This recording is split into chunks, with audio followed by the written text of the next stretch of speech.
भारत और पर्टिकुलरली हिंदुओं के खिलाफ एक और नैरेटिव वॉर की शुरुआत हो चुकी है।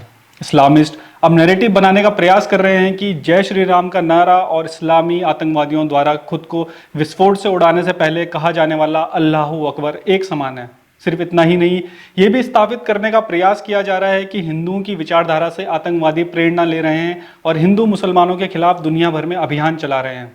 हिंदुओं को बदनाम करने वाले इस नैरेटिव की शुरुआत ब्रिटेन से होती दिखाई दे रही है। वही ब्रिटेन जो आज हिंदू फोबिया और एंटी इंडिया सेंटिमेंट्स का सेंटर बनता हुआ दिखाई देता है। पिछले साल दिसंबर में किंग चार्ल्स ने ब्रिटिश भारतीय समुदाय के दो नेताओं रामी रेंजर और हिंदू काउंसिल यूके के मैनेजिंग ट्रस्टी अनिल भनोट से सम्मान वापस ले लिए थे। कारण था बांग्लादेश में हिंदुओं के लिए आवाज उठाना और पीएम नरेंद्र मोदी का समर्थन करना।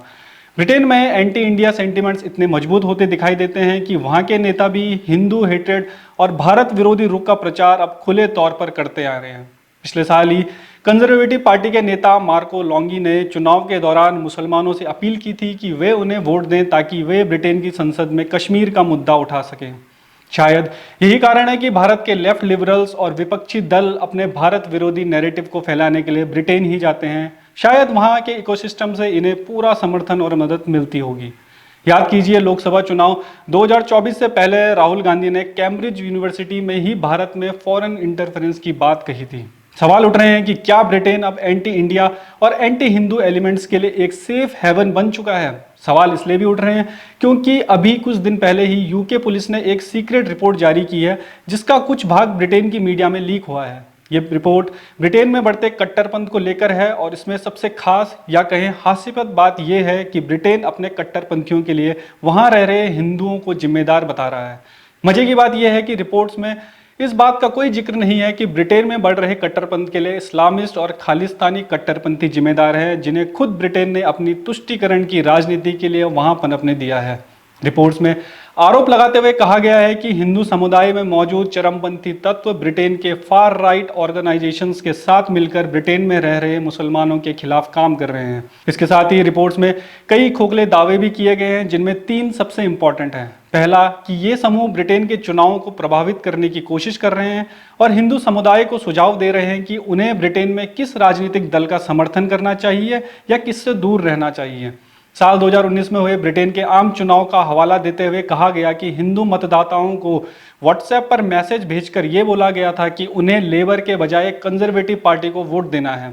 मतलब हिंदुओं का व्हाट्सएप मैसेज भेजना भी आज ब्रिटेन के लिए खतरा बन गया है। खैर, वो ब्रिटेन जो हमेशा फ्रीडम ऑफ स्पीच की बात करता है और उसकी आड़ में खालिस्तानी आतंकवादियों तक को प्रोटेक्ट करता है, उसी ब्रिटेन को आज हिंदुओं के व्हाट्सएप मैसेज भेजने से फ्रीडम ऑफ स्पीच से खतरा महसूस हो रहा है। ब्रिटेन में हिंदू आज अपनी इच्छा के अनुसार सरकार चुनने का अधिकार भी नहीं रखते। इसके अलावा रिपोर्ट में दूसरी बात यह कही गई है कि आज यूरोप के आतंकवादी हिंदुत्व विचारधारा से प्रेरणा ले रहे हैं। रिपोर्ट में नॉर्वे के आतंकवादी एंडर्स ब्रेविक का जिक्र करते हुए कहा गया कि ब्रेविक भी हिंदुत्व विचारधारा से प्रेरित था। आपको बता दें कि ब्रेविक ने साल 2011 में नॉर्वे में 77 लोगों की हत्या की थी। तीसरा कि हिंदुत्व विचारधारा के बढ़ते प्रभाव से ब्रिटेन में अंतर धार्मिक संबंध खराब हो रहे हैं और हिंदू समूह ब्रिटेन के far right activist Tommy Robinson के साथ मिलकर मुस्लिम विरोधी अभियान को बढ़ावा दे रहे हैं। इसके अलावा रिपोर्ट में यह भी कहा गया कि बॉलीवुड की फिल्में जैसे कि इमरजेंसी हिंदुत्व विचारधारा को आगे बढ़ाती है, जिससे ब्रिटिश हिंदुओं और सिखों के बीच झड़पें होती हैं। रिपोर्ट ने साल 2022 में लेस्टर में हुए हिंदू मुस्लिम हिंसक झड़पों के लिए भी हिंदुओं को ही दोषी ठहराया। हालांकि इस बात का खंडन खुद ब्रिटेन की कंजर्वेटिव पार्टी के सांसद बॉब ब्लैकमैन ने किया, जिन्होंने बताया कि इन झड़पों में हिंदू घरों और मंदिरों पर मुस्लिम घरों और पूजा स्थलों की तुलना में अधिक हमले हुए थे।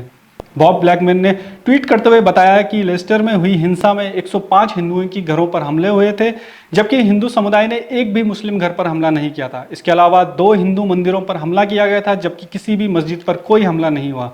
इस रिपोर्ट के आने से एक बात तो साफ हो गई है कि दुनिया भर में भारत और हिंदुओं को बदनाम करने की एक नई साजिश शुरू हो गई है, जिसमें अब हिंदू धर्म और हिंदुत्व को आतंकवाद से जोड़ने की कोशिश की जा रही है। और ऐसी कई रिपोर्ट्स बीते कुछ सालों में समय समय पर ब्रिटेन से निकलती आई हैं।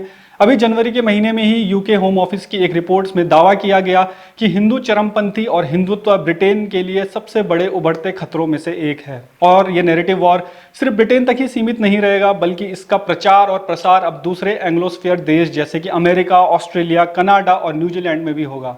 ये बात किसी से नहीं छुपी है कि इन 5 देशों में ही हिंदुओं पर हमले और हिंदुओं की विचारधारा को बदनाम करने की कोशिशें की जाती हैं। हिंदू मंदिरों को तोड़ना हो, भारतीयों पर हमले करना हो या उन पर अभद्र बयानबाजी करना हो, ये सभी देश इस सब में आगे हैं जो पश्चिम में बढ़ते हिंदू फोबिया की ओर इशारा करते हैं। इन्हीं देशों में खालिस्तानी एलिमेंट्स भी खुलेआम घूमते हैं, जहां से वे भारत को तोड़ने की साजिश, भारतीय दूतावासों पर हमले और हिंदू घरों और मंदिरों को निशाना बनाते हैं। अभी हाल ही में विदेश मंत्री एस जयशंकर जब लंदन में थे तो उन पर भी खालिस्तानी एलिमेंट्स ने हमला किया था।